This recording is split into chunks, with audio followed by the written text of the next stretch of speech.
Vamos orar. Amém? Amém. Vontade, Wesley, pastor. Diga. Wesley, Loiane, tá? Eu ainda estou naquele projeto, tá? Amém. Vocês fazem falta, a gente sente falta de todos vocês sempre, tá bom? Senhor, muito obrigado por esse momento muito maravilhoso que o Senhor nos deste, porque nós somos, a Bíblia diz que nós somos família do Senhor e nós somos irmãos no Senhor, felizes, Pai, por esse relacionamento de amor, de carinho, de respeito e de consideração. Espírito Santo, obrigado pela vida, Senhor, do nosso professor, por esse carinho, por essa dedicação, pelos nossos coordenadores. Nós queremos apresentar esse tempo ao Senhor.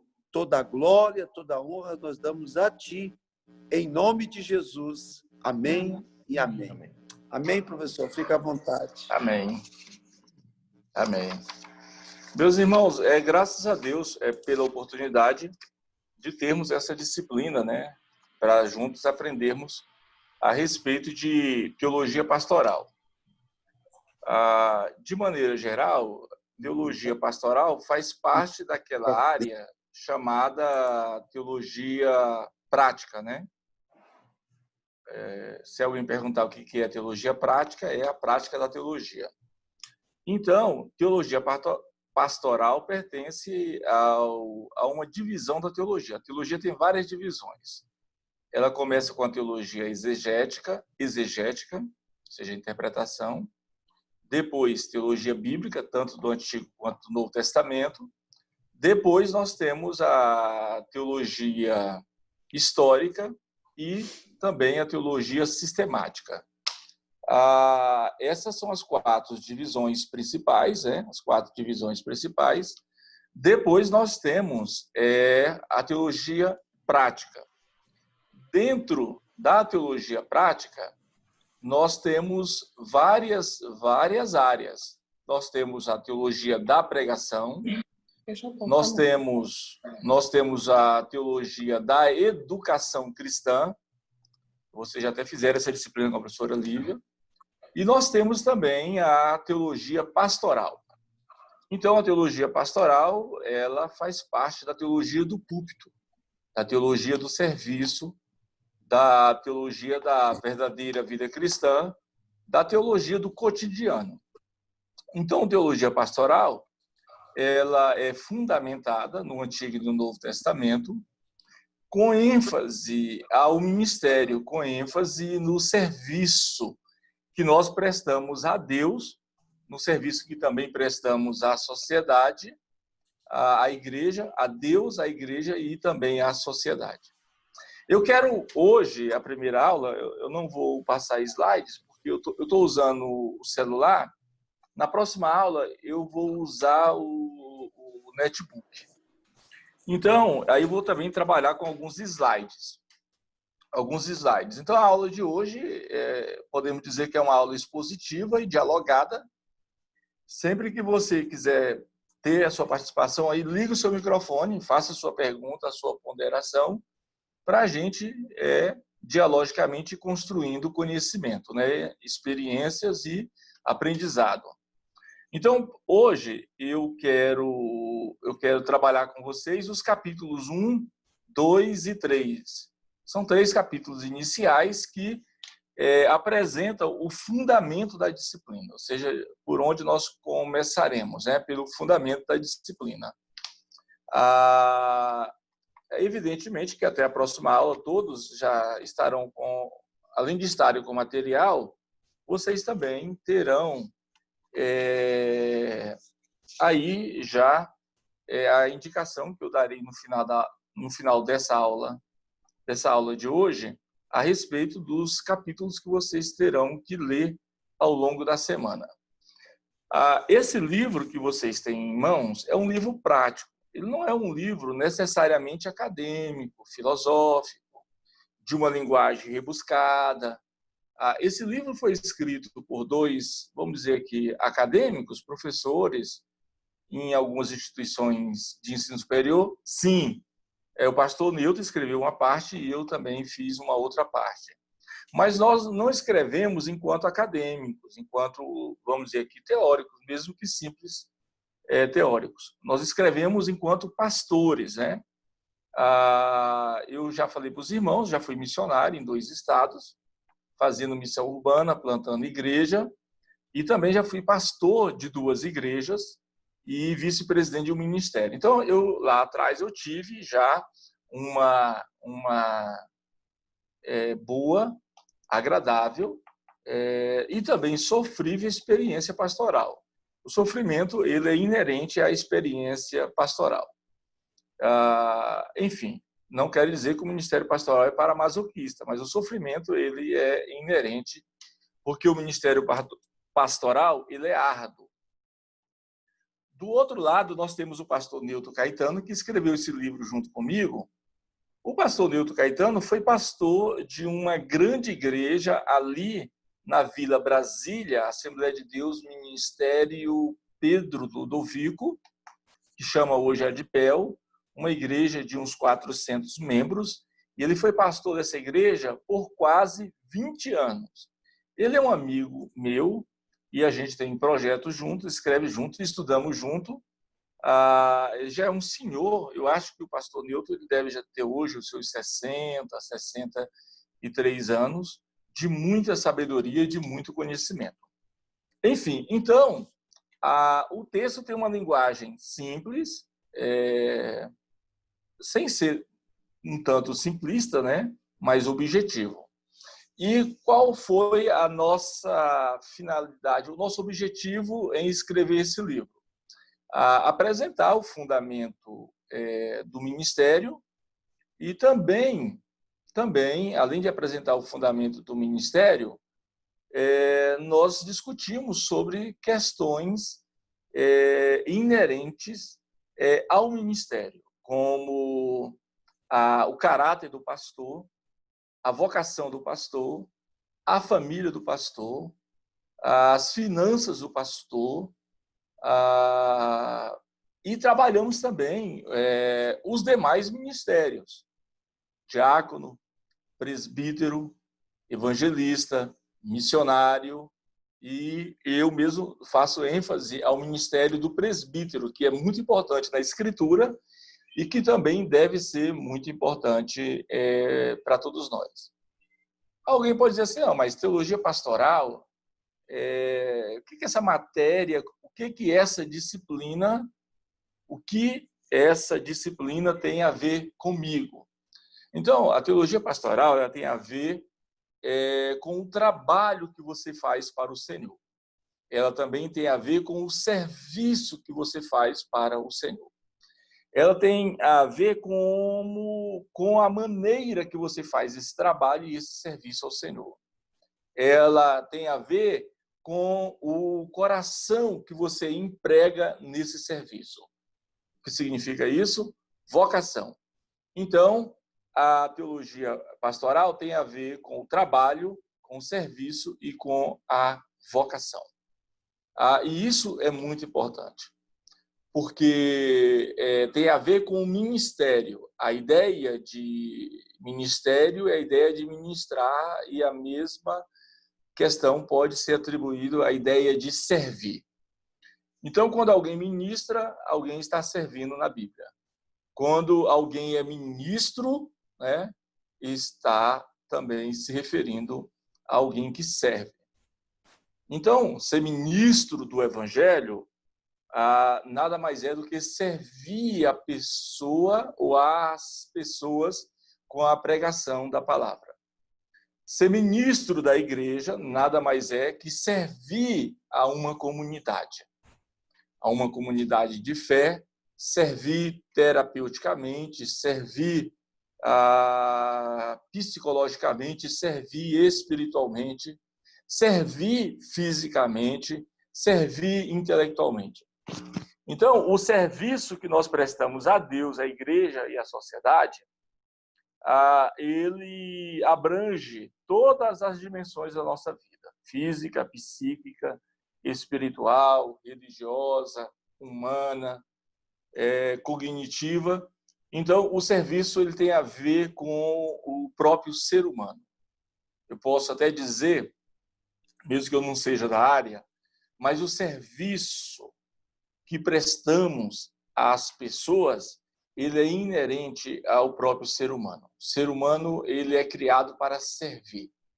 Ele é criado para dar de si, para doar de si. E é sobre isso que a disciplina trabalha, né? Questões do pastoreio, questões do ministério, questões do serviço, da vocação. O capítulo 3 começa com a definição e também com a etimologia do que é ministério. Começa dizendo aí, definição, capítulo 1, diz que o ministério é o exercício de funções ou ofícios espirituais para a edificação da igreja, que é o corpo de Cristo. A definição simples, né? O que é ministério? É o exercício de funções ou ofícios espirituais para a edificação da igreja. Então,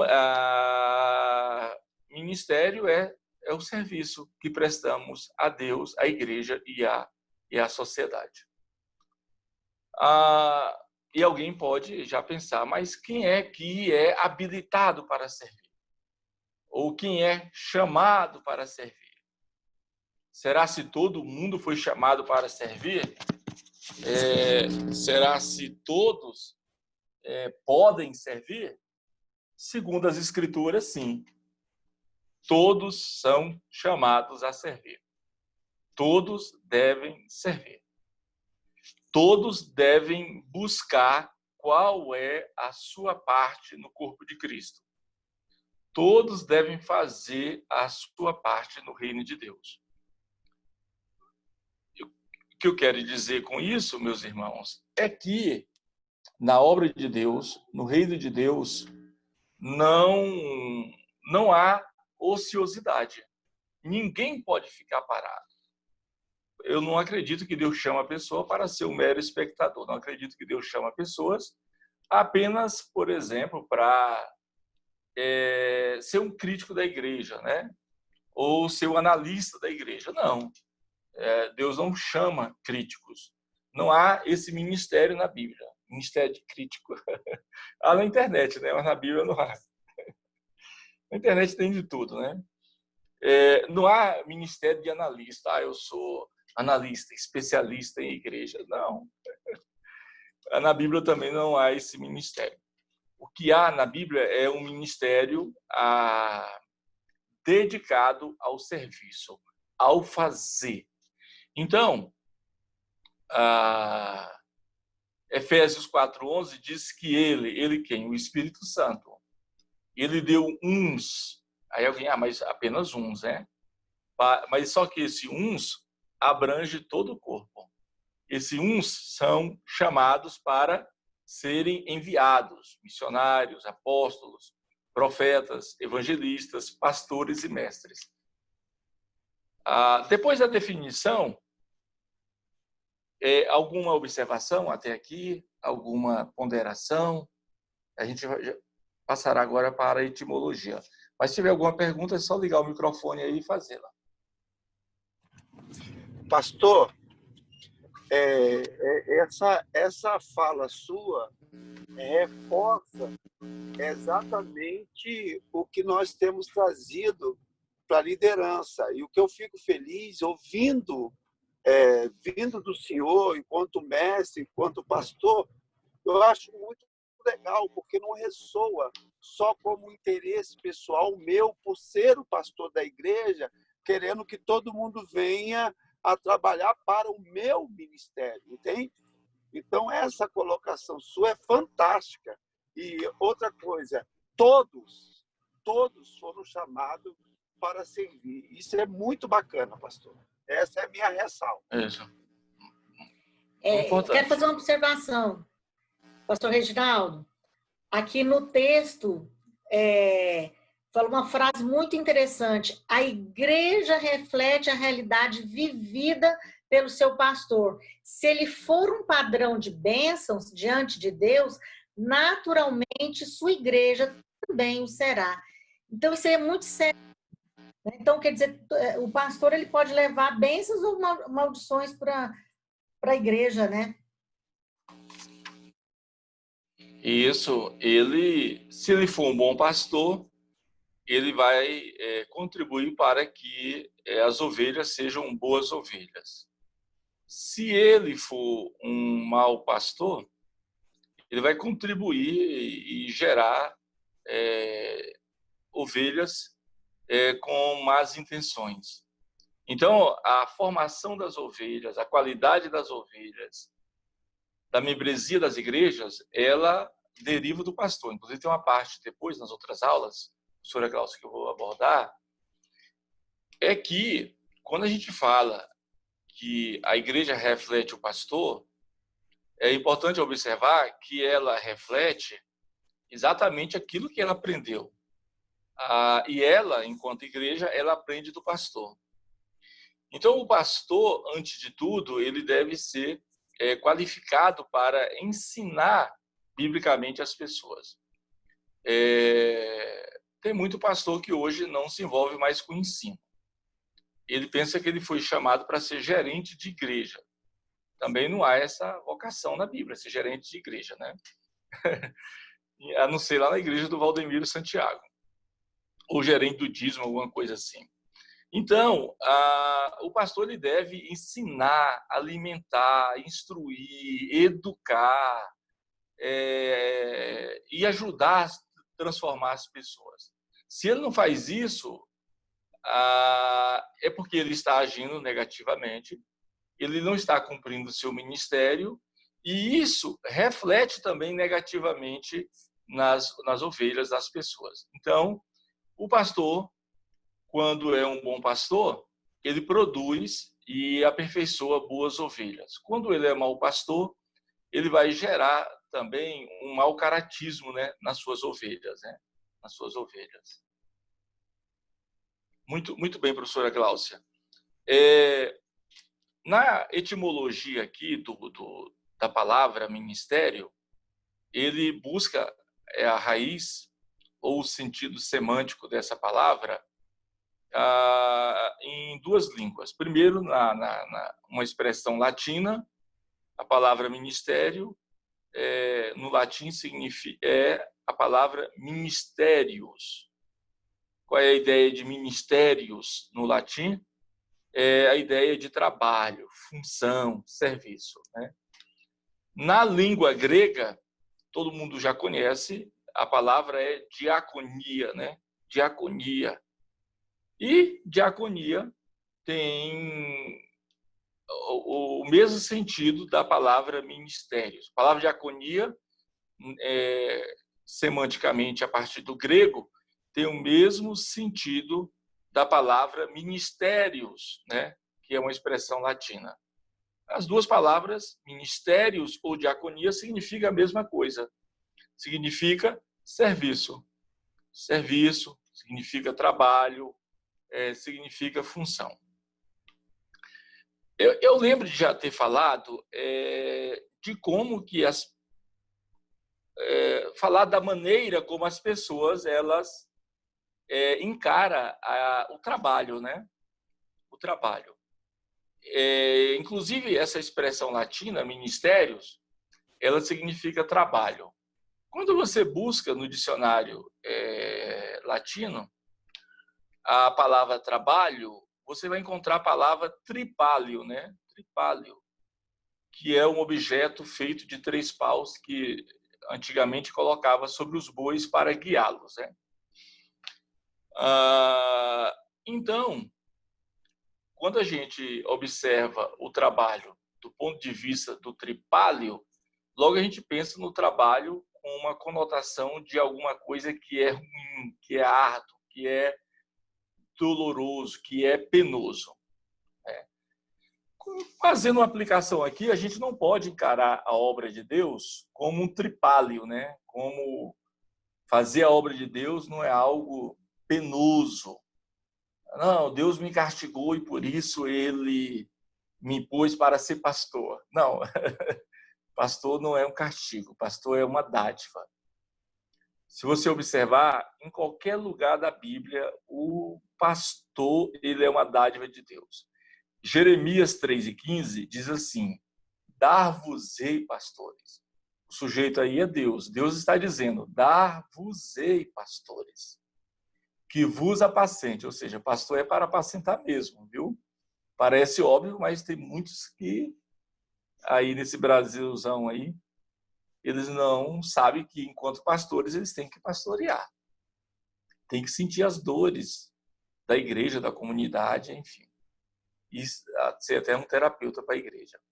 Então, Jeremias 3:15 diz: dar-vos-ei pastores, que vos apacentem com inteligência e sabedoria. Olha, duas qualidades indispensáveis para quem apacenta a igreja.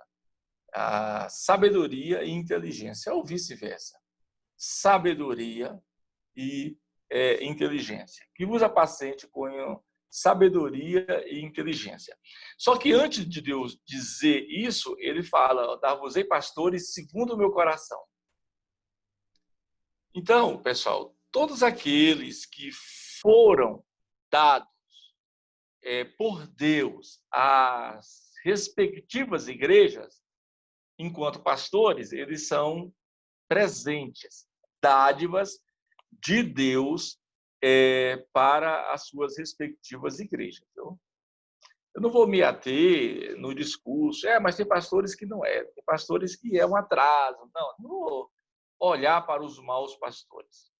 Porque o nosso exemplo não é com ênfase nos maus pastores, mas no bom pastor.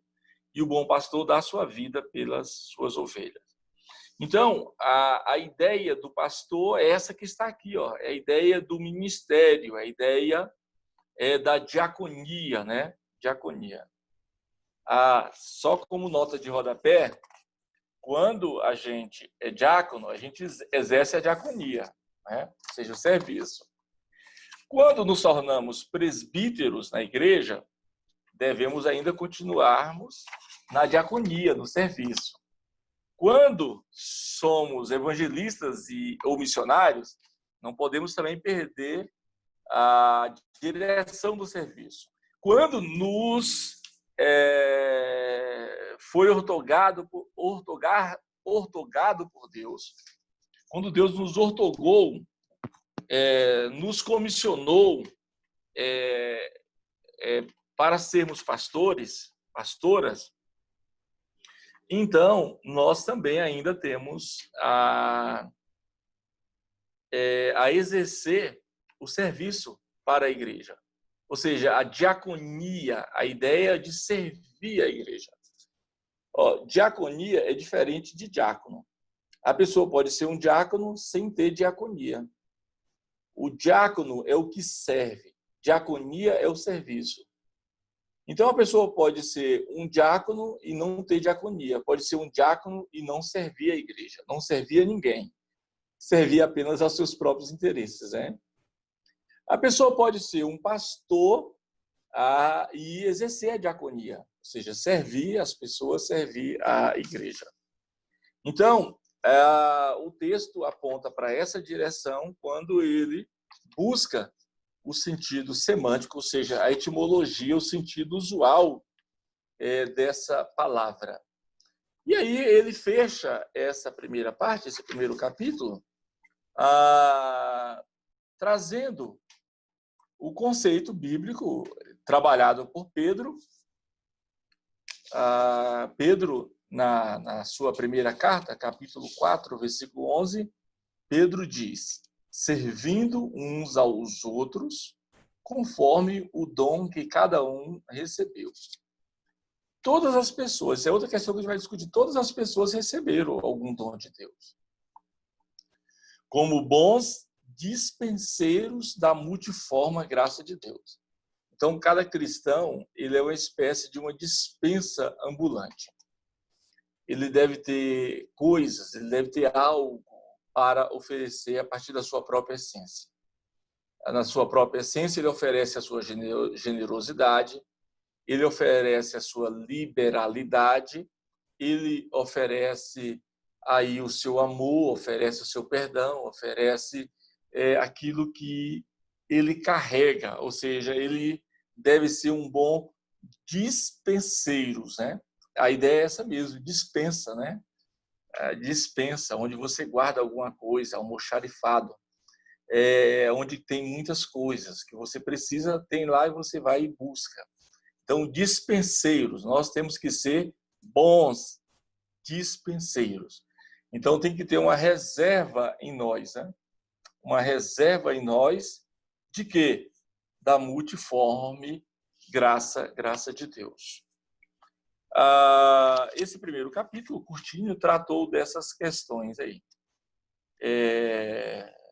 Exatamente enfatizando a definição e a etimologia.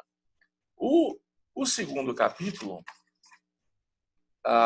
que eu quero trabalhar ainda na primeira aula, conforme eu planejei, o terceiro capítulo ele é mais denso e eu vou trabalhá-lo na segunda aula, depois do intervalo. O segundo capítulo, ele destaca a diversidade de ministérios. Agora há pouco eu fiz uma pergunta apontando para a seguinte direção. Todos têm dons? Foi uma pergunta praticamente retórica, né? Todos têm dons, né? Então, se todos têm dons, a gente pensa o seguinte: todos não têm os mesmos dons. Por quê? Mesmo todos tendo dons, mas nós temos diferentes dons. Então, há uma diversidade de dons, uma pluralidade de dons. É claro que tem muita gente que insiste em destacar uns dons e outros não.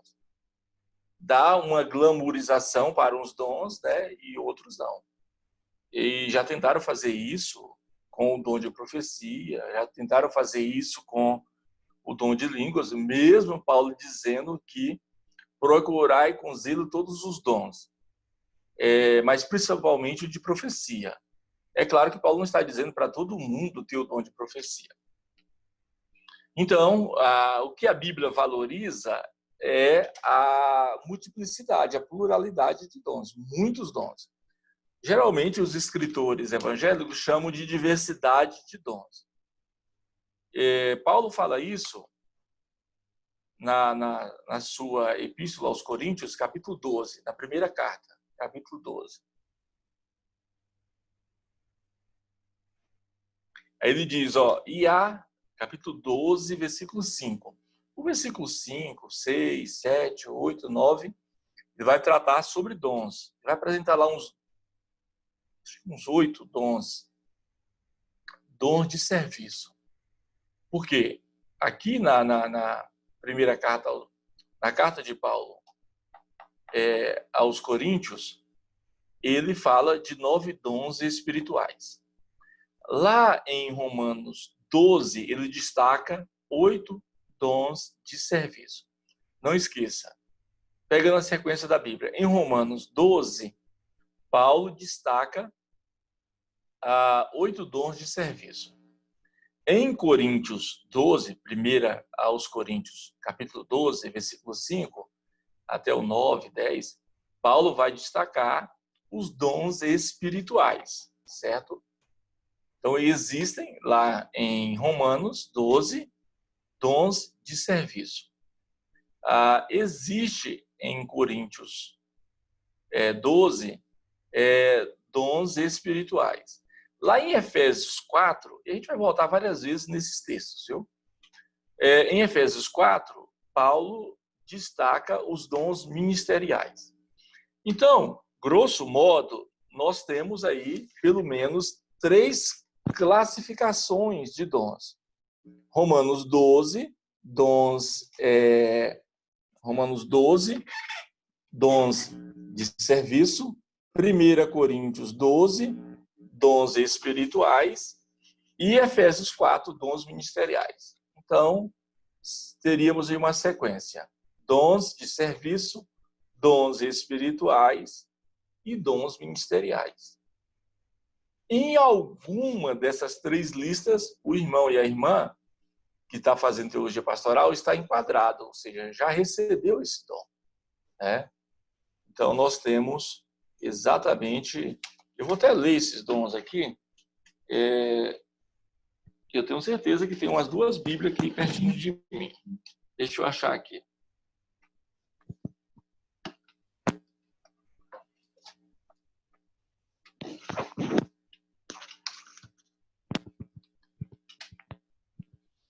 E, pessoal, eu não sou muito chegado em Bíblia de estudo. Eu gosto da Bíblia. Bíblia de estudo não sou muito chegado, mas eu comprei essa daqui, eu achei maravilhosa. Eu tenho algumas aqui em casa. Bíblia de estudo de John Wesley. Aí. John Wesley. Muito boa.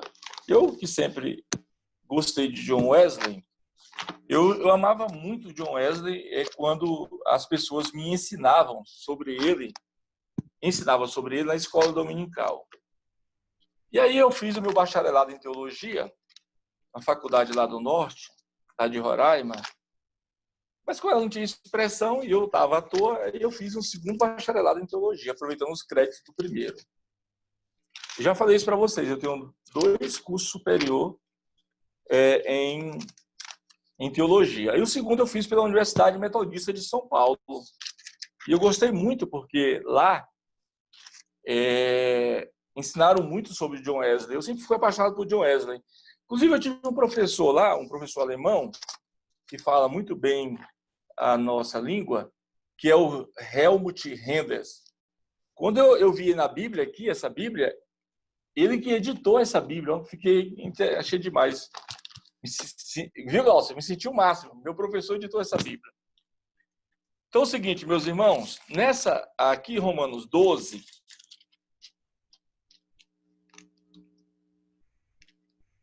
aí Paulo diz o seguinte, olha, qual é o argumento aqui desse assunto aqui? É diversidade de dons, não é isso? Diversidade de dons.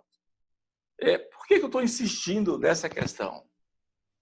Porque tem pessoas que se sentem não qualificadas, não vou nem dizer desqualificadas, mas tem pessoas que não sentem, tem pessoas que se sentem ou que se consideram não qualificadas.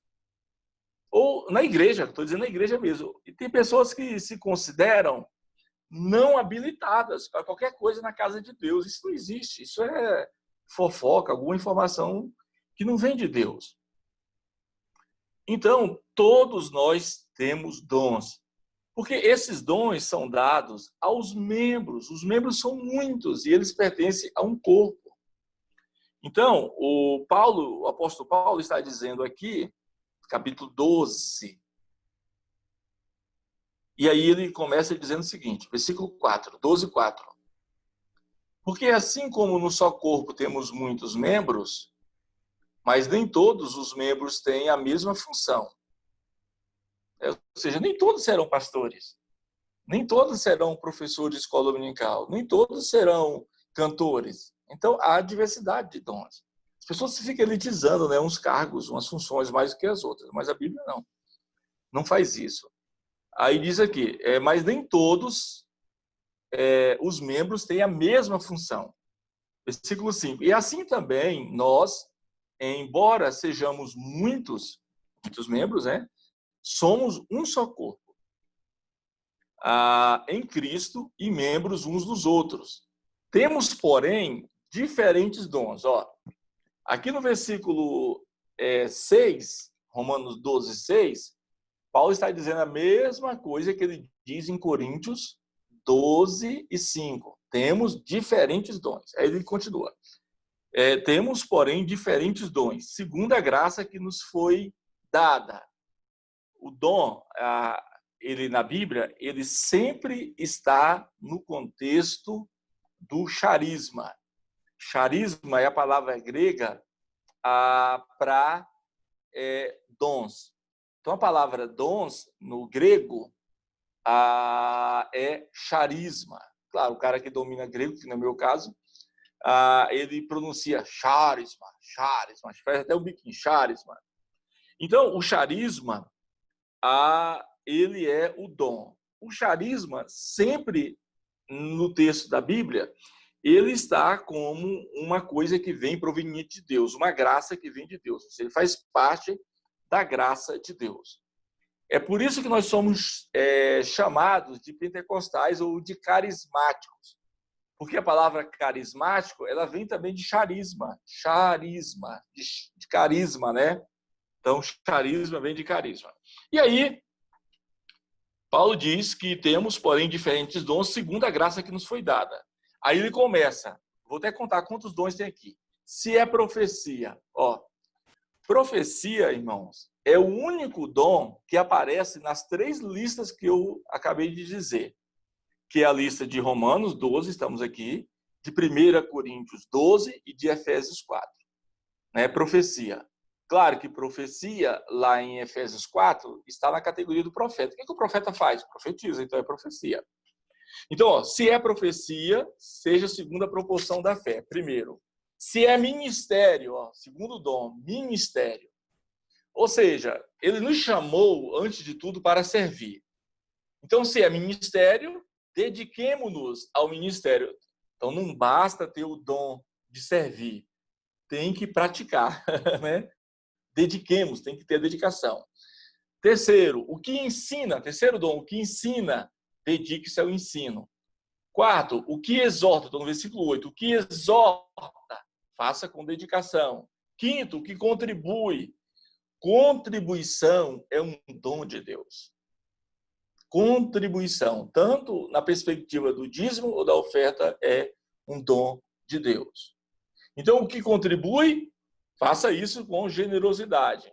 Sexto, o que preside com zelo.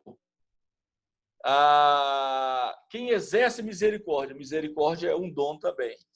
Então, vamos aqui, vamos conferir de novo. Profecia, ministério, claro, dependendo da tradução vai mudar os nomes, não tem nenhum problema.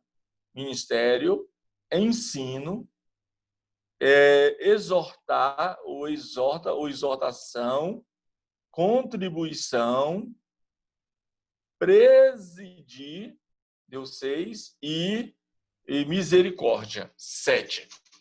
Em outra versão, presidir é também administrar ou liderar, é a mesma coisa. Então, esses dons aqui são de serviço, irmãos. Eu penso que Deus chamou todas as pessoas e as dotou com o dom de contribuição. Contribuir na igreja, na sociedade, na vida das pessoas. Inclusive, contribuir financeiramente. Uma outra versão chama isso de liberalidade. Ser um liberal em relação à contribuição na obra de Deus. Então, esses dons aí são dons de serviço. Então, Romanos 12, nós temos aí esses dons aí, e com eles nós servimos a Deus. Da mesma forma, Coríntios 12, dê uma olhadinha aí, Coríntios 12, nós temos os dons.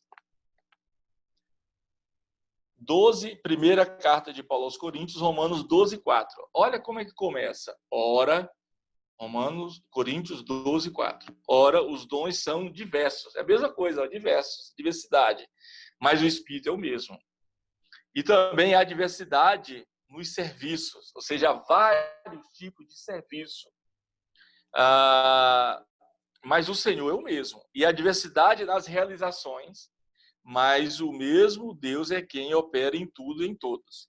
A manifestação do Espírito é concedida a cada um visando um fim proveitoso.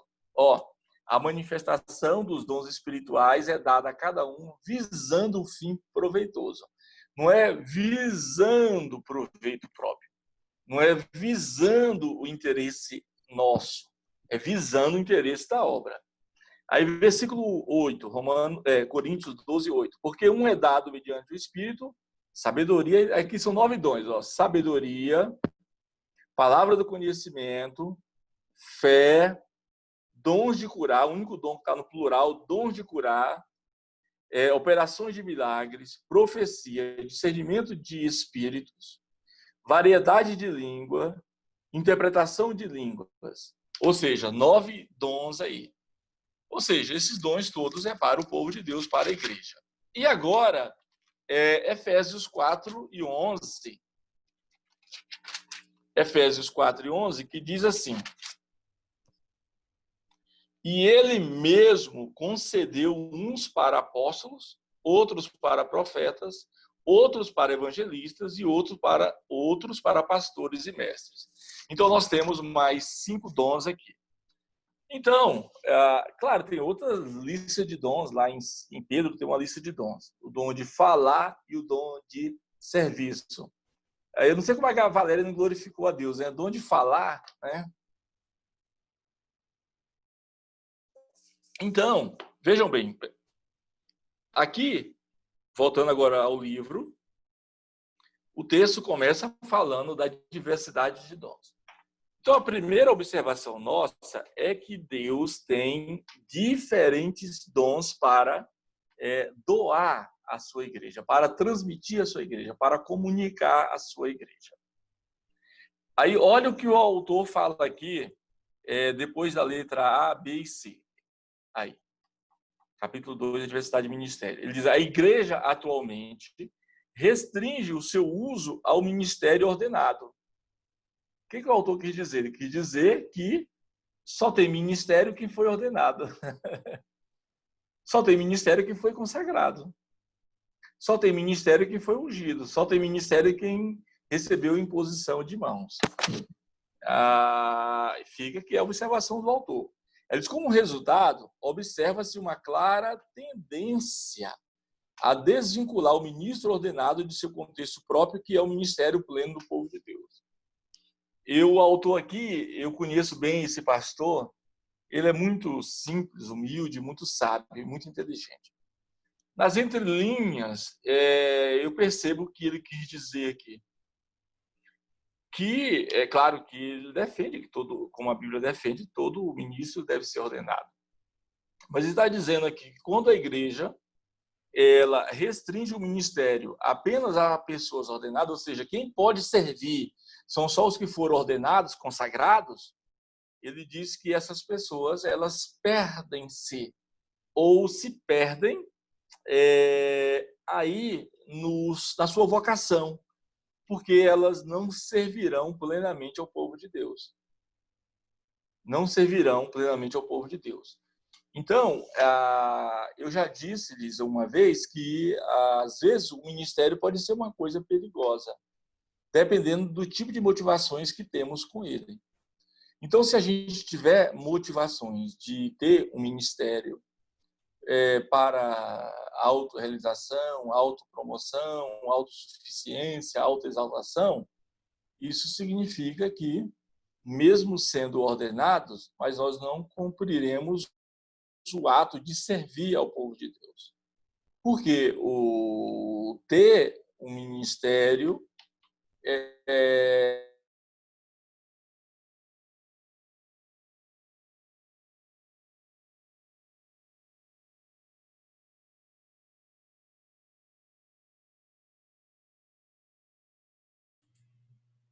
que é servir ao povo de Deus. E aqui ele diz, quem é o mais importante?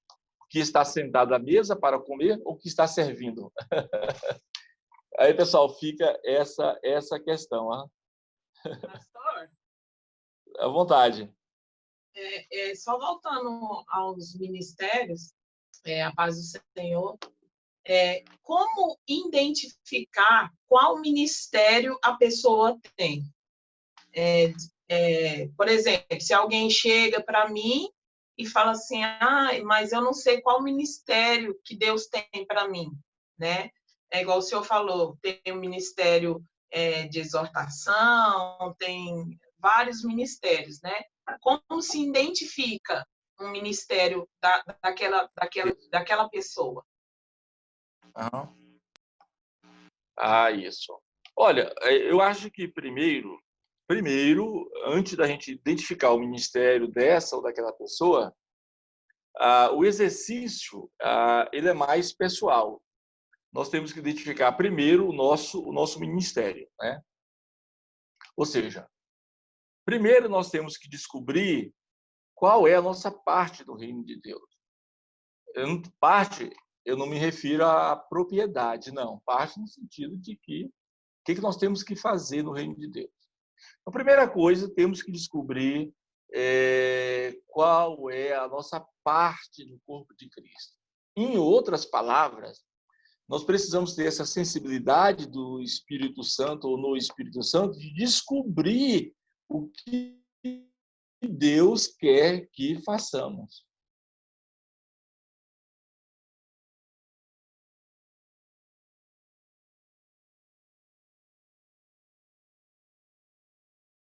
Primeira questão que a gente deve é descobrir qual é o nosso ministério no corpo de Cristo, na verdade. É possível a gente identificar os ministérios na igreja de outras pessoas? Sim, é possível. Principalmente através das lideranças. Essa pergunta é importante porque ela nos leva para N direções, né? Então, geralmente, as lideranças espirituais, eclesiais, ministeriais, elas têm, além da experiência, além do fundamento bíblico que elas têm uma percepção dada pelo Espírito Santo para perceber qual é o valor, a característica, a identidade, a função que cada membro pode exercer. Então, a liderança da igreja, de maneira geral, ela deve ter essa percepção sobre os seus membros, sobre o seu rebanho, sobre o seu povo, e identificar em cada um, claro que isso não é automático, isso é paulatinamente, é pouco a pouco, devagar vai sendo descoberto, né? E descobrindo aí o ministério de cada um. Porque, às vezes, a gente pensa também só em ministérios, aqueles mais conhecidos, louvor, dança, música, palavra, ordenação de tipo presbítero, evangelista, pastor. Às vezes a gente só pensa nisso. Mas a gente viu que há diferentes ministérios. Por exemplo, Deus chama a pessoa e dá o ministério de generosidade para ela. Então, a parte que cabe a ela no reino de Deus, principalmente, começa pela generosidade. Em qualquer necessidade da igreja, ela será uma das mais generosas, né? Havendo necessidade na igreja, ela será uma das mais generosas, né? Da mesma forma, a gente logo identifica os irmãos que provavelmente terão o dom de ensinar. O dom de ensinar é pela clareza das suas ideias, pelas questões que ora são levantadas, né? Principalmente essas que dão trabalho para o professor responder. Enfim, então, a gente deve fazer duas coisas. Descobrir o próprio ministério e, enquanto líderes, também ter a percepção dos dons que Deus está dando para a nossa igreja. Aí, voltando aqui, gente, a pergunta, olha aqui, quem é mais importante? O que está sentado? Sim, à vontade? Essa questão aí do chamado, a Cris fez uma pergunta muito interessante, no sentido mesmo de ajudar, né, as pessoas a encontrarem o seu chamado. Uhum. É uma questão, né, do indivíduo dentro da igreja. Mas e o chamado da igreja em si? Porque cada igreja não tem um ministério, um chamado especial. Existem igrejas, ministérios que são de adoração, embora todos nós sejamos adoradores, mas é evidente essa questão da adoração, outros de intercessão, outros de pregação. Como é que é isso no coletivo? Esse dom, esse chamado do ministério, da igreja? Isso. Geralmente, quando uma igreja ela compreende que o seu ministério ele é específico para uma área, ela acaba se tornando uma especialista naquela área, seja da oração, libertação, cura, mas ela acaba também tendo um ministério redundante, né? Redundante. E a gente pode olhar coletivamente para o ministério que Cristo nos deu, que é o ministério de salvação, o ministério de libertação e de restauração. Então, a igreja, ela deve, antes de tudo, glorificar a Deus, adorá-lo por aquilo que ele é. E desenvolver o seu ministério enquanto pregador, enquanto mestre, enquanto ensinador, no ministério que nós dizemos de salvação.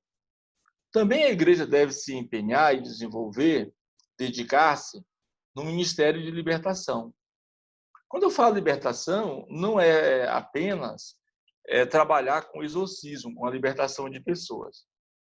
Não, libertar as pessoas significa também trabalhar com o evangelho, com o evangelho em seu caráter terapêutico, né? O evangelho que ajuda as pessoas a superar suas dores, a vencer os seus conflitos, enfim. Então, libertação. E eu acho que um dos problemas mais corriqueiros dos seres humanos são exatamente nas áreas emocionais. Então, Jesus está aí, através da igreja, para libertar as pessoas, inclusive dos seus medos, das suas angústias, dos seus anseios, né?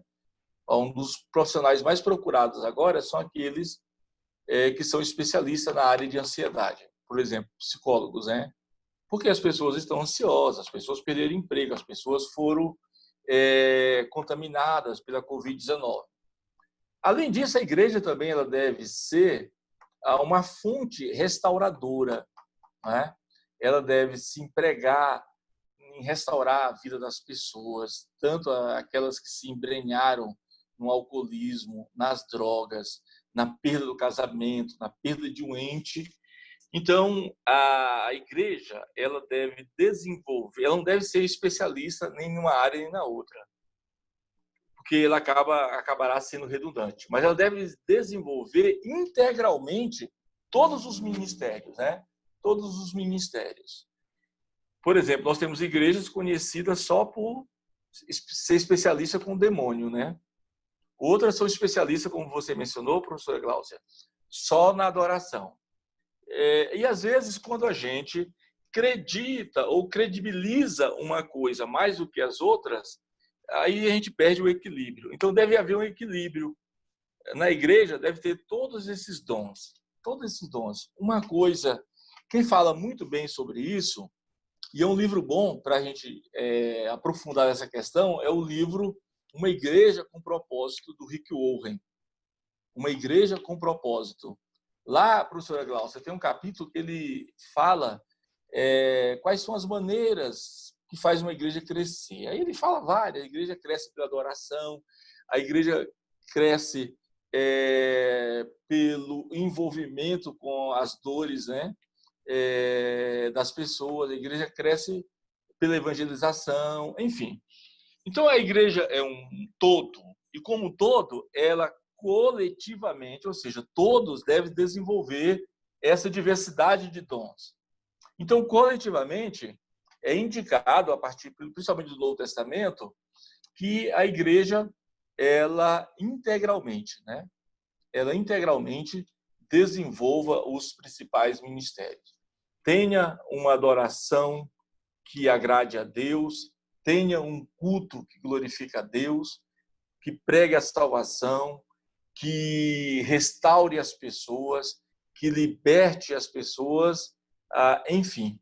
Então, a igreja deve ter aí essa diversidade de dons. Por isso que é diversidade de dons, né?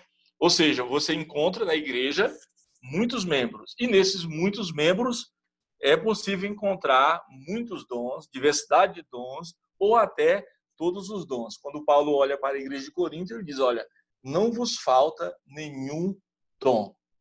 Então, coletivamente, tinha de tudo lá na igreja de Corinto. Muito bem. Agora voltando à pergunta, que essa pergunta Jesus já fazia aos seus discípulos, né? Estou aqui na parte importância do ministério do capítulo 2. E aí, tem algumas citações aqui do texto de Lucas, né? Que Jesus menciona. Ele diz, entre vocês, eu sou aquele que serve. O que me toca muito em Jesus é que ele tem capacidade de ser profundo de maneira simples, né? Entre vocês, eu sou aquele que serve. Né? Geralmente, se a gente traduzisse isso para hoje, no sistema eclesial brasileiro, poderia ficar assim. Entre vocês, eu sou aquele que manda. Né? Entre vocês, eu sou aquele que tem destaque. E os discípulos não conseguiram entender isso, né? Eles sabiam que Jesus era o mestre deles, mas agora Jesus os servindo, isso quebra a lógica de qualquer arrogante, gente. Não que eu esteja chamando os discípulos de arrogante, mas os discípulos prazerosamente estavam servindo a Jesus. E como eles tinham prazer em servir a Jesus.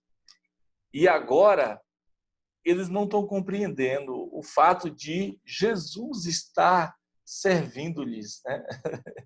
Jesus, nós que temos que te servir, mas tu que está... Eles não entenderam a ilogicidade, né, do reino de Deus. Né? Não há lógica no reino de Deus. É por isso que muita gente afirma com razão que o reino de Deus é de ponta cabeça. Né? Ele ainda diz mais aqui na letra C, na passagem mencionada, ou seja, Lucas 22, Jesus disse aos discípulos, os reis deste mundo têm poder sobre o povo. Mas entre vocês não pode ser assim. Ao contrário, o mais importante, o mais relevante deve ser como o menos relevante. E o que manda como o que é mandado. O grande desafio da igreja evangélica é aprender a trilhar no caminho do serviço. Né? Porque nós aprendemos, eu não sei com quem, mas nós aprendemos a valorizar muito mais a coroa, né? A coroa do que a cruz. Claro, eu não sou muito crítico, né? Mas de vez em quando eu faço algumas críticas. Uma irmã me chamou para fazer um livro para ela, fazer edição, revisão, diagramação. Eu falei, eu faço. Mas depois, lá na frente, ela, um pouco assim, sem graça, me descontratou, né? Não, pastor, eu arrumei alguém aqui para fazer para mim. Eu disse, não, legal, muito bom. E aí, qual era o título do livro? Mulheres Empoderadas, né? Claro, é um título legal e vende muito, está na moda, né? O empoderamento. E, claro, eu não sou radical. A mulher cristã é empoderada? Sim, e muito empoderada. Mais empoderada do que a mulher não cristã. Porque quem empodera a mulher cristã é o próprio Espírito Santo.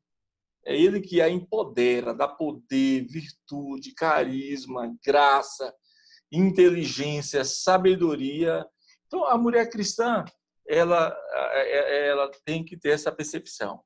Enfim, aí depois eu vi o livro, saiu no mercado, aí estava lá, Mulheres Empoderadas. Aí, Mulheres Empoderadas, assim, o título do livro. Aqui a foto da irmã, com a coroa na cabeça. Eu nunca que faria uma coisa daquela. Não é? Estava aqui a foto da irmã, não é? Na capa, e com a coroa na cabeça. Muito complicado, né? Então, a gente foi enganado em algum lugar por alguém, eu não sei, E nós preferimos muito mais a coroa do que a cruz, né? E o cristianismo é um cristianismo de abnegação, de resignação, enfim. E aí Jesus, ele nos choca, como ele chocou os discípulos, né? Ele diz assim, os reis deste mundo têm poder sobre o povo. Olha, se eu fizesse uma tradução aqui maliciosa, ficaria assim, né? Os pastores deste país têm poder sobre o povo, se eu fizesse uma tradução. Aí Jesus apresenta aqui uma conjunção adversativa, mas entre vocês não pode ser assim, viu? Ou seja, a lógica humana, ela não pode suplantar a lógica bíblica. A lógica humana, a lógica secular, não pode suplantar a lógica do serviço. Ele diz, ao contrário, o mais importante deve ser o menos importante. E o que manda como o que é mandado. Depois disso aqui, o autor apresenta aqui o primeiro tópico, privilégio impõe responsabilidade. Importante. Ele destaca isso aqui, questões que envolvem o ministério pastoral, em 4 letras, A, B, C e D. A, privilégio, a ideia de privilégio impõe responsabilidade diante de Deus que nos chamou em Cristo. Ou seja, nós temos privilégio diante de Deus e responsabilidade. Diante da igreja na qual servimos. Diante da sociedade que espera sermos exemplo de verdadeiros cristãos. Diante da verdade e dos absolutos do Evangelho. E aí ele fecha e aqui a gente já fecha essa primeira aula, e daqui a pouco a gente vai para o intervalo. Aqui na página ao lado, ele diz, no segundo parágrafo, ele fala que o ministério significa ainda um conjunto de chamadas ministeriais.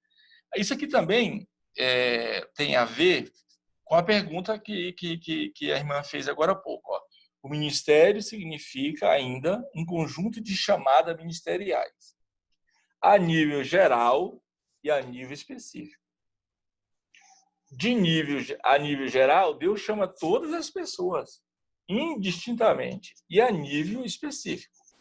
Isto é, cada cristão tem a sua chamada e envolve todo o corpo de Cristo. Olha como, de maneira simples, ele esclarece a questão. Isto é, cada cristão tem a sua chamada. Cada cristão. Mas no final da história, isso envolve todo o corpo de Cristo. Ou seja, a minha chamada está interligada com a chamada dos irmãos e assim vai criando uma teia de chamadas ou uma teia de chamado de Deus, né? Ele diz, tanto os que têm uma chamada geral quanto os que têm uma chamada específica reunidos formam o equilíbrio da igreja. Então, a pastora Luciene, digamos que isso é uma coisa muito perceptível, tem uma chamada geral de pregar o evangelho. Mas aqui, entre nós aqui no grupo, de repente, tem pessoas que não têm essa chamada de pregar o evangelho. Ou seja, a chamada da pastora Luciene é uma chamada, vamos dizer aqui, específica, pregar o evangelho. Não é isso? Mas tem pessoas que, de maneira geral, ela tem outros chamados, que, diga-se de passagem, não menos importante, né? Chamados para N serviços na igreja. Nós temos um só corpo, esse corpo tem uma cabeça, que é o Senhor Jesus Cristo, mas o corpo, para ele funcionar, movimentar-se, para que ele tenha um equilíbrio, todos os membros devem funcionar. Essa é a lógica da anatomia do corpo, né? Todos os membros devem funcionar. Todos os membros devem funcionar. Então, o corpo ele não pode ser composto de 100% de membros, onde apenas 10% serve os outros 90%. Não. Porque fica um pouco parasitário, né, esse corpo. Então, todo mundo tem que descobrir o seu chamado, seja geral, seja específico, descobrir Qual é a sua vocação no corpo de Cristo? Essa é a ideia. Como descobrir... Tem até um livro antigo, eu não sei se ainda tem ainda, Editora Vida. O livro tem a ver com... Acho que o título é Descobrindo ou Descubra o seu chamado no corpo de Cristo. O autor aqui, ele diz que o equilíbrio da igreja é isso. Pessoas com chamado geral e chamados específicos, certo? Aí ele diz, são os dons a serviço da edificação da igreja, bem como a promoção do atendimento a todos os níveis, a necessidade do crescimento do corpo de Cristo. Aí ele continua, todo o povo de Deus deve se preparar. Todo o povo de Deus deve se preparar, segundo o autor da Epístola aos Efésios, que é Paulo, ou seja, se preparar para o serviço cristão, a fim de construir o corpo.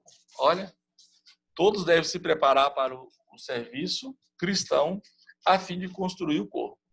Aí ele diz, lembre-se que o Senhor escolheu alguns para serem apóstolos,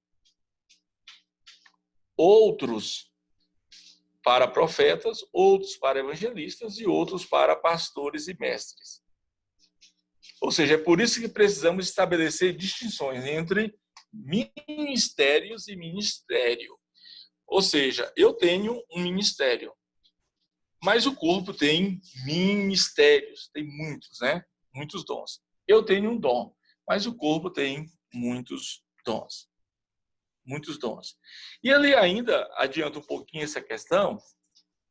Ele diz, no âmbito do ministério total da igreja, há ministérios especiais que se modificam com o passar do tempo. A lista encontrada em Efésios não pretende ser completa. Por exemplo, o ministério de apóstolo, né? É um ministério especial, mas ele vai se modificando com o passar do tempo. Inclusive, há muitos questionamentos com esse ministério.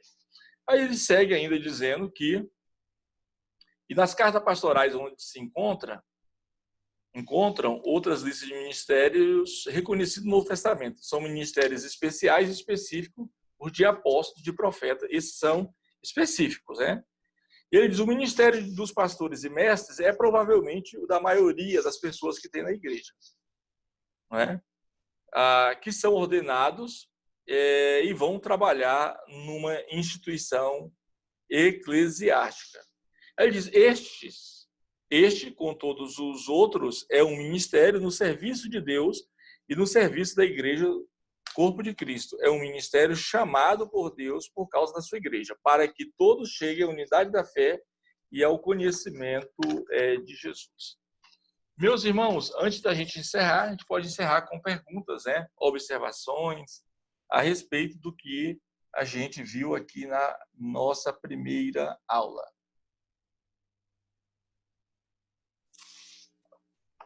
Professora Gláucia, enquanto alguém pergunta, professora Gláucia, agora o que eu pensei aqui, 19h30, eu deveria ter encerrado aqui às 20h30, não foi? Era eu que dava... Para os alunos, para os estudantes, esticar as perninhas, o professor tomar uma água. Não, você sabe que eu acostumado aqui com um Zoom gratuito, que encerrou o tempo da aula, aí acaba, né? Nós começamos 7h30, a gente vai até 9h30, então a gente pode dar um break agora de uns 10 minutinhos e ter mais meia hora. Sim. Vamos sim. Então, vamos lá, pessoal. Agora são 20h48, a gente volta aí aproximadamente às 9h, viu? Okay. Vamos lá. Certinho.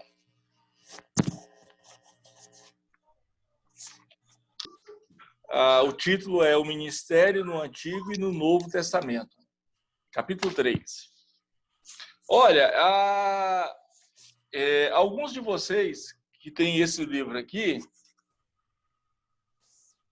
esse livro foi eu que escrevi, eu trabalho nele essas questões. Depois vocês que têm, podem procurar o Ministério no Antigo e no Novo Testamento. Então, pode procurar. Então, vamos aqui. Capítulo 3, o Ministério no Antigo e no Novo Testamento. Começa com o Antigo. Eu vou falar aqui de maneira geral. Antes disso, ele aqui destaca, onde ele pontua, dizendo que no Antigo Testamento o ministério era restrito à tribo de Levi. Então, era quase que, praticamente, especificamente, uma tribo, ela vale agregava. Um ponto? Vale um ponto, é isso aí, ó. Isso. Já tem um ponto, viu, gente? Muito bom, Glaucio. Logo no primeiro capítulo eu trabalho essa questão, o ministério no Antigo Testamento. Então, o autor aqui ele apresenta que o ministério no Antigo Testamento era restrito à tribo de Levi. A gente já aprendeu isso aqui. E ele diz que somente Arão e seus descendentes, né, podiam ser sacerdotes, ministério para o sacerdócio. Os demais membros da tribo de Levi eram auxiliares dos sacerdotes.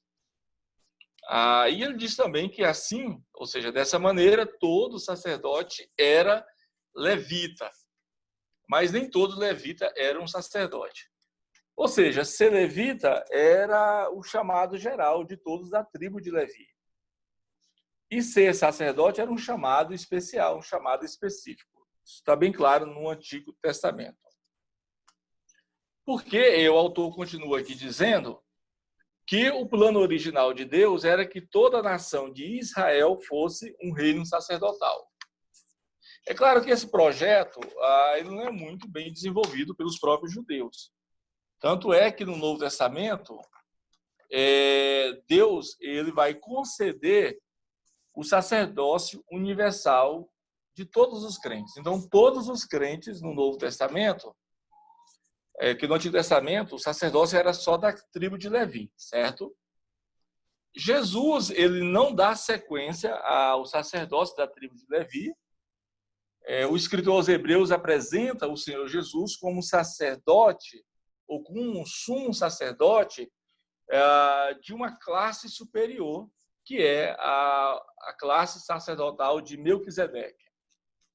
E aí Cristo ele concede e diz claramente que a sua igreja tem sacerdócio, ou seja, o corpo de Cristo tem o sacerdócio universal. O que significa isso? Todos os crentes têm acesso direto e irrestrito a Deus.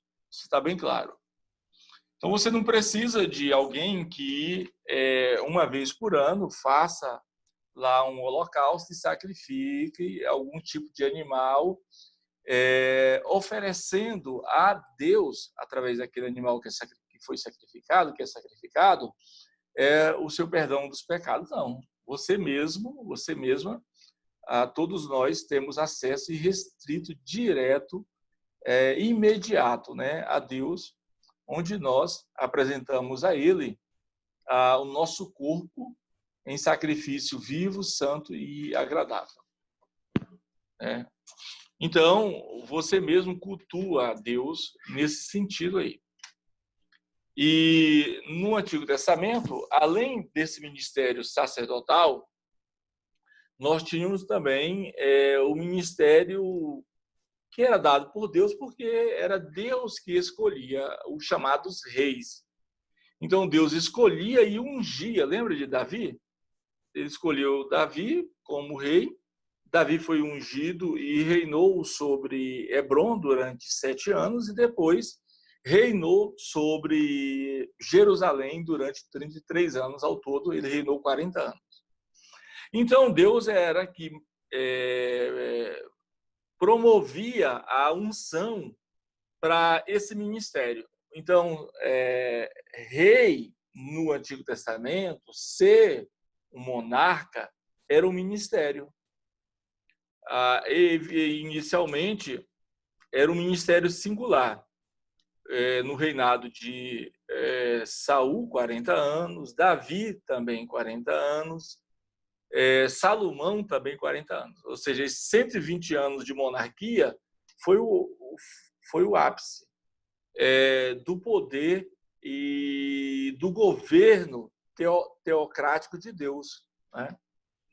Aí com Saul, Davi e o próprio filho de Davi, o Salomão, ou seja, 120 anos. Depois, por conta das próprias investidas e da má gerência de Salomão, que impôs altas taxas tributárias, de uma certa maneira, tornou o povo dele seus próprios escravos. Então, depois de Salomão, os filhos deles não seguraram a peteca e o reino se dividiu. Então, o reino agora é o reino do norte e o reino do sul. De maneira geral, todos esses reis deveriam cumprir a vontade de Deus, fazer a vontade de Deus, liderar o povo de Deus, julgar com retidão o povo de Deus. Porque eles eram legítimos representantes de Deus, a autoridade de Deus. Então, a monarquia não era um poder apenas recebido por pertencer à dinastia. A monarquia era uma autoridade delegada por Deus para alguns homens, né? Então, na monarquia exercia a vontade de Deus. Pela monarquia exercia o governo de Deus e, através da monarquia, exercia a própria vontade de Deus. Então, além do sacerdote, o rei, ele está no Antigo Testamento como um ministério, uma maneira de servir a Deus, de servir ao povo de Deus, de servir à sociedade. Além desses dois ministérios, a função sacerdotal e a função monarcal, tinha também a função, o ministério do profeta. Acho que uma das primeiras pessoas na Bíblia a serem chamados de profeta é Moisés. Apesar que Moisés, ele não é profeta naquela categoria dos profetas que começam lá em Samuel. Samuel, ele é praticamente o primeiro profeta de uma categoria, como diz os irmãos do Universal, uma categoria muito forte, né, de profetas, né? Porque em Samuel, a função profética, em Samuel, o ofício profético, ele alcança o seu mais alto nível, né? Samuel, enquanto profeta, ele representa duas coisas. Ele representa a presença do homem de Deus e representa a presença do próprio Deus. Samuel chegava na cidade, as pessoas sabiam disso. Sabia que ali estava o homem de Deus e, mais importante, com o homem de Deus estava o próprio Deus. Eu já fiz esse trocadilho, né? Tem muito homem de Deus que nele não está o próprio Deus, né? Tem muito homem de Deus que não carrega em si, nos seus atos, na sua essência, no seu caráter, a própria divindade, né? Mas com Samuel era diferente. Onde ele chegava, chegava também ali o próprio Deus. Então, você tem Samuel como um dos principais profetas, e isso vira um movimento no Antigo Testamento, um movimento de ministério, um movimento de servir, que é o movimento profético. Esse movimento profético começa em Samuel e dura pelo menos uns 460 anos. E é através desse movimento profético, ou seja, desse ministério profético, que Deus vai falar, julgar e condenar. Ou seja, o ministério do próprio Deus é exercido através do ministério profético. O profeta Miqueias, ele fala uma coisa interessante. Ele se referindo a Deus falar na terra, né? Ele diz: quem é que pode suportar o peso das suas palavras? Quem pode suportar o peso das suas palavras? Ou seja, para Miqueias, o ministério profético é o ministério onde as pessoas elas recebem a palavra de Deus. E as suas palavras são poderosas, são pesadas, né? Aí ele está dizendo lá que a terra não pode suportar o peso de suas palavras, né? Então você tem 12 profetas escritores, né? E mais 4 outros profetas escritores, a semelhança de Isaías, Daniel, Ezequiel e Jeremias são profetas. Então, no geral, classifico como profetas maiores esses 4 e os 12 profetas menores. Então, são pelo menos 16 profetas, 16 vocacionados, 16 servos que no exercício da profecia, eles serviam a Deus, à sociedade e ao povo, né? Isso está bem claro. Então, o ministério do Antigo Testamento é um ministério de serviço. As pessoas serviam ao povo através do sacerdócio, através da monarquia, ou seja, do rei, e através também do profeta.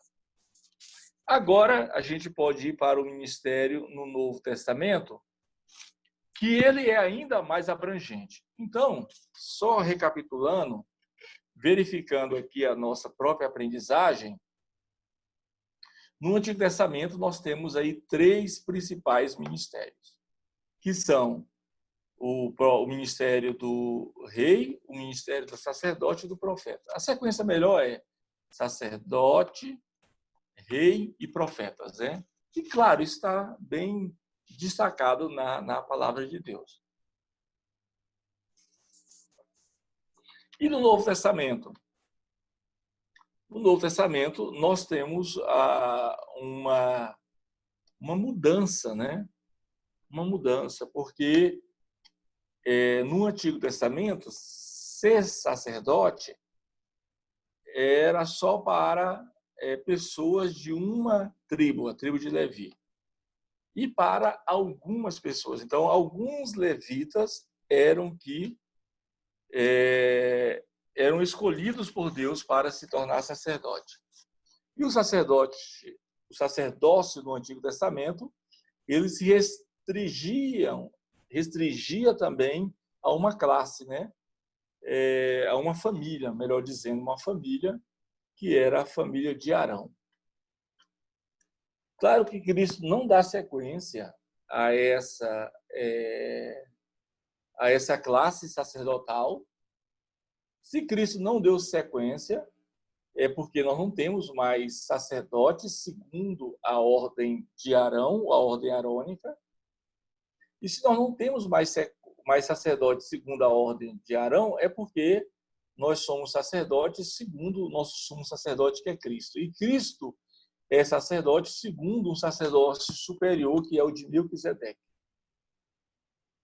Da mesma forma, nós não temos mais no Novo Testamento levitas, né? Porque fazem parte da velha aliança, né? E nós agora estamos na nova aliança. Então, meus irmãos, no Novo Testamento, todos fazem parte da ordem sacerdotal do sumo sacerdote. Paulo diz aos Gálatas que ele nos constituiu, né? Em Hebreus também, né? Como povo zeloso, especial, de boas obras. Ele nos chama de sacerdotes, né? Então, isso é chamado de sacerdócio universal de todos os crentes. Então, todos os crentes têm a primazia de serem sacerdotes, de se apresentarem eles mesmos diante do seu Deus. Aí o Novo Testamento ele vai dar uma ampliada. Enquanto no Antigo Testamento tivemos lá o sacerdote, o rei e o profeta, o Novo Testamento vai ampliar. Aí nós teremos muitos ministérios, diáconos, diaconisa, presbíteros, evangelistas, missionários, pastores, apóstolos, mestres, enfim. Então nós temos muitas funções. Aí o autor destaca o ministério no Novo Testamento. Aí é importante. Aí ponto 1, ministério no sentido geral. Todo crente pode servir ao Senhor. Aí ele põe as referências aqui para vocês conferir depois em casa, depois da aula, no pós-aula. 1 Pedro 2:9, mas vós sois o sacerdócio real. Depois, no ide de Jesus, todos são considerados salvos. Efésios 4:12, quando o aperfeiçoamento dos santos para a obra do ministério.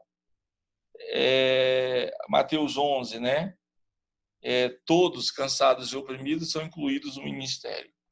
Mateus 4:19, o crente, não importa se é pastor, evangelista, presbítero ou apenas membro da igreja, deve manter-se ocupado procurando fazer a obra. Por quê? Todos podem servir. Todos são ministros, todos devem ministrar, todos devem servir. Essa é a ideia do Novo Testamento, que perpassa todo o Novo Testamento. Mas aí ele volta àquela questão anterior, o ministério no sentido específico, né? Ele diz, conforme Lucas 6:13, essa chamada específica ou especial do Senhor para o ministério depende da sua escolha. Tal escolha é uma tarefa difícil e delicada. Jesus passou uma noite em oração, né? E depois ele escolhe os seus discípulos, né? Não é fácil escolher. É responsabilidade da igreja local a consagração e o envio do obreiro. A igreja, como corpo de Cristo, deve reconhecer, aqui faz parte daquela pergunta, viu, professora Glaucia? A igreja, como corpo de Cristo, eu coloquei na categoria de liderança, que ele coloca na categoria de igreja, que acaba sendo também a mesma coisa. A igreja, como corpo de Cristo, deve reconhecer, avaliar, preparar e consagrar e enviar os obreiros. Então, a igreja tem que ficar atenta, a liderança tem que ficar atenta para reconhecer, avaliar, preparar, consagrar e enviar o obreiro. Então, o ministério que Deus dá coletivamente, é Ele que dá, mas é a igreja que deve reconhecer e perceber. Em seguida, aqui no ponto 3, ele fala de funções ministeriais. Paulo já falou isso, nós já lemos os textos, né? Efésios 4, Coríntios 12 e 1 Coríntios 12, Romanos 12, Coríntios 12 e Efésios 4, Paulo fala que há muitos membros, mas há um só Deus.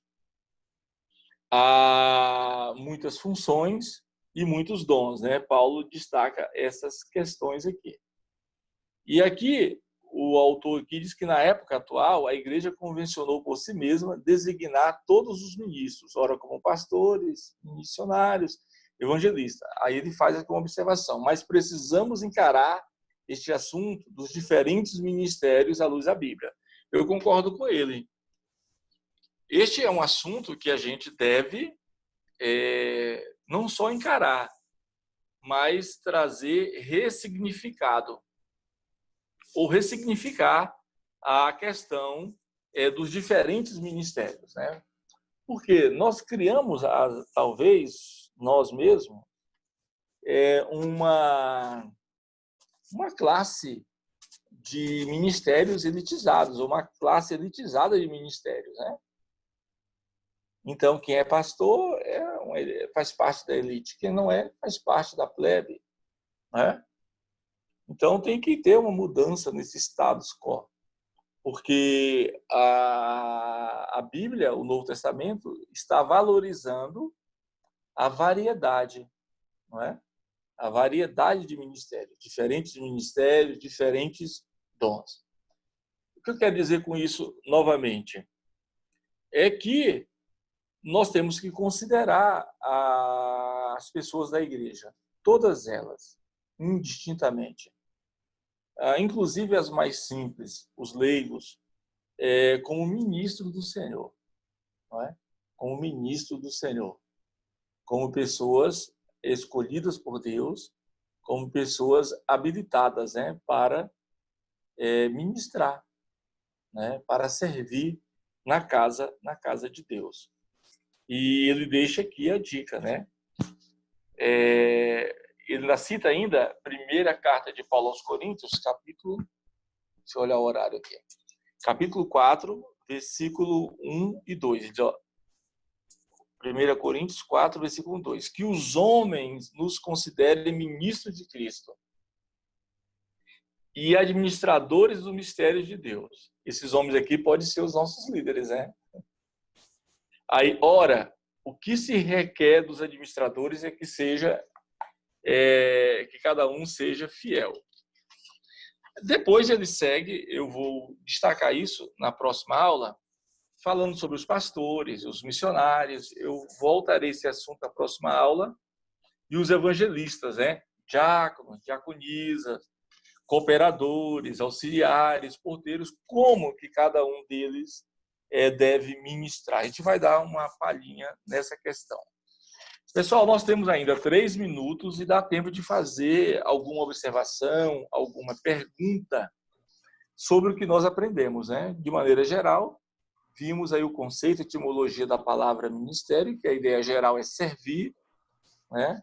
Depois, nós observamos, além do conceito da ideia de ministério, a diversidade de ministério. Essa é a palavra-chave, diversidade de ministério na igreja, né? Tanto no sentido de Antigo e de Novo Testamento, de corpo de Cristo, que exalta não só o ministério particular específico, mas o ministério geral, né? Não só o chamado específico, mas o chamado geral. E, finalmente, a ideia de ministério no Antigo e no Novo Testamento, há uma leve transição, mas no Antigo Testamento as pessoas exerciam seus ministérios servindo a Deus, mesmo que só em 3 categorias, que eram o profeta, o sacerdote e o rei. No Novo Testamento, nós temos cooperadores, nós temos diácono, diaconisa, presbítero, porteiros, supervisores, administradores, cantores, evangelistas, missionários, professores, pastores. Então, nós temos uma maneira mais ampla de servir a Deus no Novo Testamento.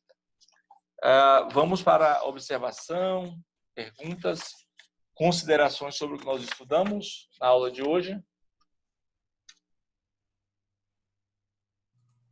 Pergunta que não quer se calar. Você vai dar alguma atividade extra ou a gente vai fazer só os exercícios do livro? É isso. Capítulo 4, 5, 6 e 7. As atividades desse capítulo, elas já valem 2 pontos. Capítulos, eu vou até citar eles aqui. Capítulos 4, Teologia do Ministério Pastoral. Capítulo 5, a fonte de poder para o Ministério Pastoral. Capítulo 6, classe de dons. Capítulo 7, requisitos básicos para o exercício do Ministério Pastoral. 4 capítulos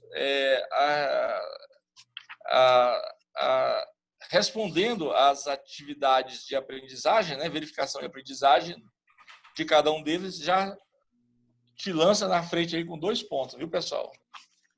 E nós vamos declarar que fizemos ou você vai ver, recolher, para te enviar? Qual a forma que você quer receber? Professora Glaucia, boa pergunta. Como você fez com os professores anteriores? Nesse modo remoto? Cada um com o seu jeito, né? Conhece o Fernando, né? Um monte de tarefa, declaração, leitura, mas a maioria estão respondendo no próprio gabarito, né? As respostas corretas, ou declarando se fizeram ou não, ou enviando por e-mail. Não, eu acho que pode fazer uma declaração, já é uma turma amadurecida, aperfeiçoada, transformada, redimida, convertida, salva, e está crescendo no Fé e Família, né, no curso de crescimento e formação Fé e Família. Então, a declaração é suficiente, né? As questões são básicas, né, desse livro, são questões subjetivas, bem básicas, viu?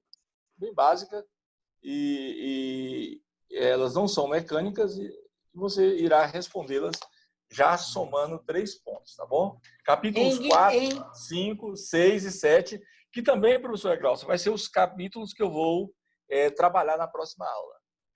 E por incrível que pareça, né, você conhece o pastor Marcel, com todas as limitações tecnológicas, ele fez o maior sucesso na turma 2, porque ele deu tarefa específica, e aí ele ficou arguindo, né? Foi uma coisa que deu com a pastora Luciene, dar tarefa específica. Então, se você quiser, por um acaso, comprovar que nós fizemos a tarefa, só você chamar aqui, fulaninho, fale a sua resposta.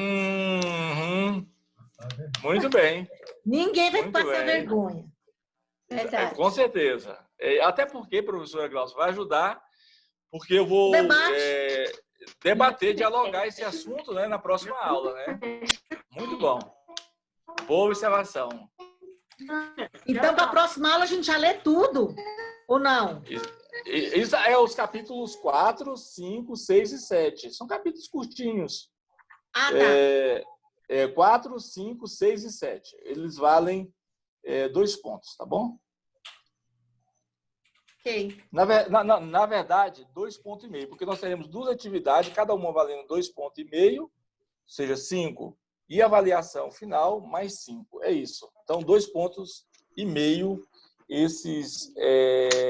a atividade desses 4 capítulos. É muito importante. Já começou a melhorar, tá vendo? Ó, isso é ato de misericórdia.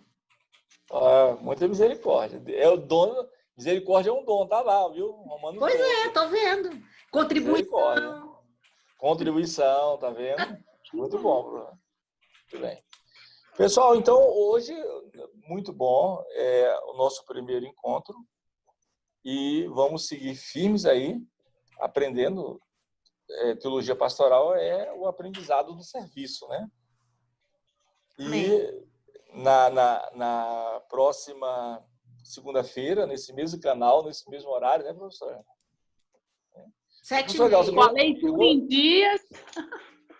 Isso, muito bem. Uau, eu gostei desse... Peter Joaquim faz oração final. Muito bem.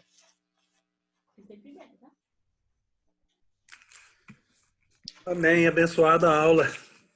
Amém. Senhor Deus e Pai, com a Tua graça, Senhor Deus, ó Pai, o Senhor nos colocou neste momento. Se estamos aqui é por Tua vontade, na busca de aprender melhor de Ti, Senhor Deus, ó Pai. Que o Senhor possa abençoar a vida do pastor Reginaldo. Que o Senhor Deus, ó Pai, possa abençoar cada aluno, Senhor Deus, ó Pai. Abra nosso coração e nossa mente para cumprir o que é melhor para o Teu reino. Em nome de Jesus. Amém. Amém. Amém. Graças a Deus. Meus irmãos, pode falar, professora Gláucia.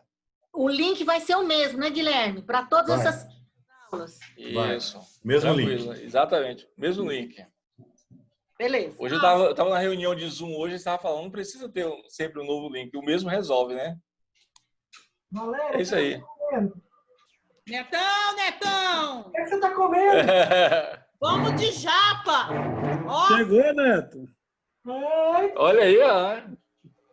Aqui tem o original, tá? Original. Ei, Valéria. Pegou pesado, hein, Valéria? Depois eu vou pegar uma aula eu não sei, com a Gláucia ou com a Valéria. Não, com a Laura, minha filha. Olha aí, rapaz. Muito bom. como eu não tenho uma filha dessa, daí eu como do lado do japa mesmo. Ah, né? Bancai mesmo.